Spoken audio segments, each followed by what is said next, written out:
జీవిత సంస్కృతం కార్యక్రమానికి స్వాగతం. సుఖమంతా కూడా అధర్మంలో ఉంటుంది అని భావిస్తూ ఉంటారు కొంతమంది. భావించి ఆ విధంగానే అధర్మాన్ని చేస్తారు తెలిసి కూడా. దుర్యోధనుడు కూడా అదే చెప్పాడు, నాకు ఏది ధర్మం ఏది అధర్మం నాకు తెలుసు, కానీ నేను అధర్మాన్ని ఆచరిస్తాను కానీ ధర్మాన్ని ఆచరించను అని చెప్పాడు. కొంతమంది తెలిసి తెలియక చేసేటువంటి తప్పుల వలన నరకానికి పోతారు. అదే ఇక్కడ చెబుతున్నారు.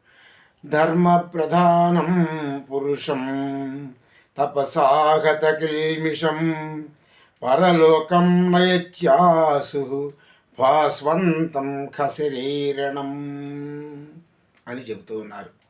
తపస్సు చేత పాపాలన్నింటినీ కూడా దగ్ధం చేసుకుని అంతరిక్షంలో జ్యోతి వలె వెలుగుతూ ఉన్నటువంటి సత్పురుషుని యొక్క ధర్మమే అతనిని స్వర్గలోకానికి చేరుస్తూ ఉంటుంది. మనం చేసినటువంటి ఏ కర్మైనా కానీ మన వెనకాల వస్తుంది. మనం కనుక మంచి కర్మలు చేస్తేనేమో మనని ఎక్కడికి తీసుకెళ్లాలో అక్కడికి తీసుకెళ్తుంది.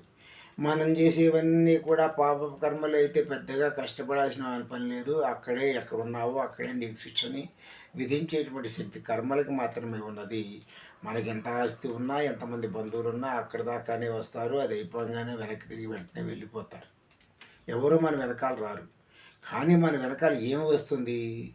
మనం చేసినటువంటి కర్మ, మనం చేసినటువంటి ధర్మం యొక్క ప్రభావం మన వెనకాల వస్తుంది అని ఈ విధంగా సంస్కృత అలంకారికలు చెబుతూ ఉన్నారు.